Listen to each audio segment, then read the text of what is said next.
S23.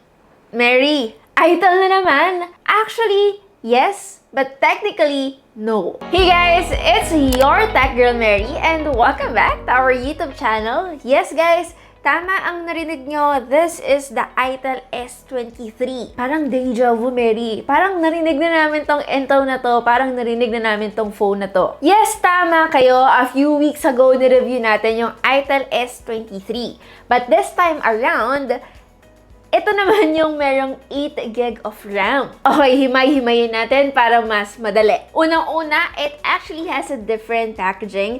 This time, kung mapapansin nyo, black yung phone, pero yung colorway na meron tayo is what we call sky blue. This is how it differs from the first box na nakita nyo sa review natin. Yung first box na nakita nyo, wala siyang model or smartphone sa kanyang, of course, packaging. Pero yung box natin ngayon, meron na. So, madali nyo namang ma-distinguish which phone is which. And also, kung titignan nyo yung top right corner nila, yung ating bagong S23 na pag-uusapan ngayon says here that it has a total of 16 gig of RAM.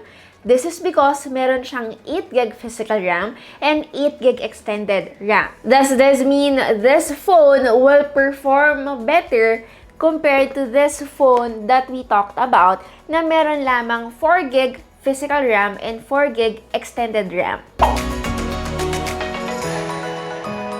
To those who haven't seen yung ating very first S23 unboxing, it's okay. Ulitin natin dito, mabilisan lang. It's the same specs sheet na meron yung unang-unang S23, aside of course doon sa kanyang kulay and again, the memory. Meron tayong clear case, hindi po siya jelly. It's a hard case and hindi covered yung gilid ng phone. We have the warranty policy and of course, yung kanyang napakaliit na power brick, earphones, and yung kanyang USB-C cable.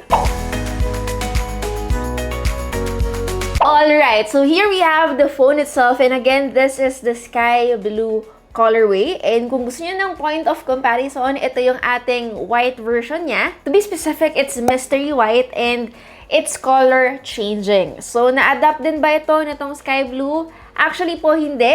Disclaimer lang, sa mga bibili of course na gusto ng color changing, it's only exclusive doon sa white na nakita nyo. But yeah, it's not like the sky blue is bad. Actually, it's a refreshing colorway. And it also has a different texture. Kasi itong sky blue, guys, is matte compared to the white one that is more glossy and mas lapitin ng fingerprint. Anyway, aside sa kanyang sky blue new colorway, I mentioned kanina that it has a bigger RAM now. In fairness naman, malaki yung naging difference nitong phone na to compared doon sa unang ITEL S23 na ni-review natin. Itong phone na merong 8 plus 8 gig RAM increases yung kanyang overall speed by 10%, which is mas smooth for multitasking, processing, and of course, gaming. Not just that, dumoble rin yung kanyang storage capacity. From 128, we now have 256 gig, which supports storage of almost 60,000 plus photos. Hindi lang yon, mas malaking tulong rin ito for the games that you want to download, especially these days na palaki ng palaki yung storage ng games. Actually, not just in performance, malaki yung difference nila, but even in terms of numbers. Kinumpare namin yung naging Antutu score ng ITEL S23 na merong 4 gig physical RAM compared to this one na merong 8 gig physical RAM. And as you can see, there is a big difference in terms of numbers. Sa mga nagtatanong naman, how does the 8 gig extended RAM works? Actually, it's via memory fusion. By just going sa settings niya, click special function, punta kayo sa memory fusion, tapos select yung memory na gusto nyong i-convert. Again, alam niyo naman yung sentiments ko when it comes to having extended RAM. Pero kasi sa mga medyo lower-end phones, katulad nitong smartphone na pinag-uusapan natin ngayon, medyo malaking tulong siya. Mas noticeable din yung difference compared sa mga higher-end or flagship phones natin na meron pa ring extended RAM kahit na more than enough na ang 8 or even 12 gig of RAM as its physical RAM. And in terms of real-world usage, kung gusto nyo na mas masatisfy yung needs nyo in terms of smoother experience and mas capable in terms of gaming kahit papano, I suggest of course go for this higher RAM kahit na medyo may malaking difference in terms of pricing. Speaking of the price, This phone na mayroong 8GB of RAM with 256GB of storage retails for 4,999 pesos as compared doon sa naunang S23 4G na mayroong 4GB of RAM and 128GB of storage that retails for 3,899 pesos. Actually, kung medyo nagtitipid pa kayo, meron ding mas maliit na storage itong phone na to na mayroong 128GB lang pero 8GB of RAM ang kanyang physical. That one naman retails for 4,499 pesos. So all in all, for the S23 4G ng ITEL, meron kayong tatlong choices. This is depending, of course, on the budget that you have. Pero ang importante, good thing, yung higher or highest spec na meron tayo for the ITEL S23 is still under 5,000 pesos.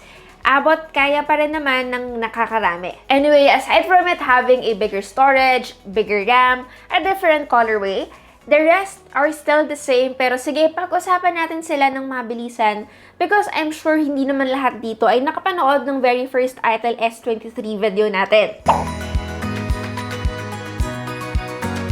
In terms of its camera specs, we still got the 50 megapixels main camera and yung secondary camera niya na hindi specified. But in terms of its look, kung mapapansin nyo guys, ayan, pa-zoom naman natin. Mukha siyang merong 4 na cameras. Pero guys, again, uulitin ko, 2 lang and the other one is a flash. If I were to describe the photos, actually, it's still the same.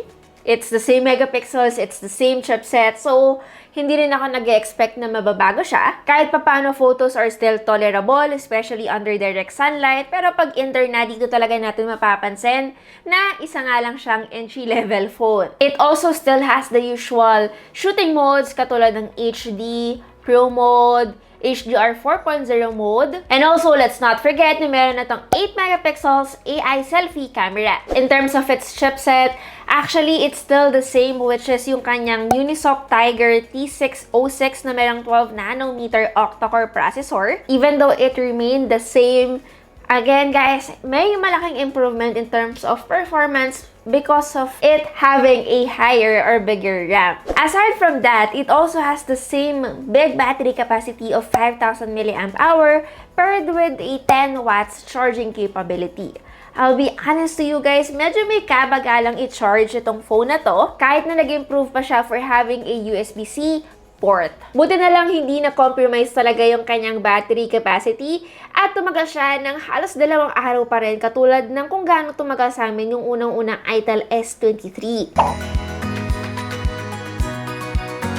Actually, that's everything that I want to point out dito sa bagong ITEL S23. Actually, I wouldn't expect 5G for its price point, but 4G is more than enough for day-to-day tasks like voice calling, SMS, and also support for HD video conferencing. Pansin ko rin sa ibang entry-level smartphones na lumabas, sabihin na lang natin ng Infinix, Tecno, Redmi, and even Samsung. In terms of RAM and storage, definitely may advantage ang ITEL dito. Hindi lang yon, kahit papano, yung kanyang design is also pretty unique. Siguro ang downside lang na nakikita ko dito is yung mga bumili ng ITEL S23 na alam niyo na, nakaraang linggo na medyo nakukulangan sa storage or even sa kanilang RAM, ay hindi nalaman na may lalabas din na S23 na mayroong bigger storage and RAM. Actually, medyo late ko na din nalaman. I was also kinda hoping na sana sabay-sabay silang lumabas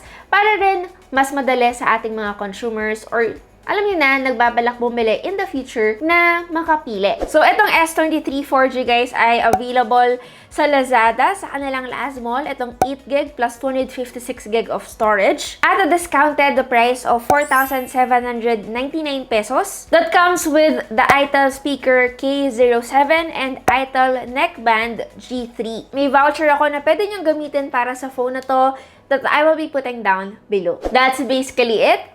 And by the way, sa lahat ng sumali ng ITEL S23 giveaway natin, ay na-announce na po natin sa Facebook page ko. So sa mga curious dyan or gustong malaman kung siya ba ay parte ng 5 nanalo, pwede kayong pumunta sa page ko guys. Yung link naman ay nasa baba lang. So yes, again, it's your Tech Girl Mary and see you on our next video. Bye!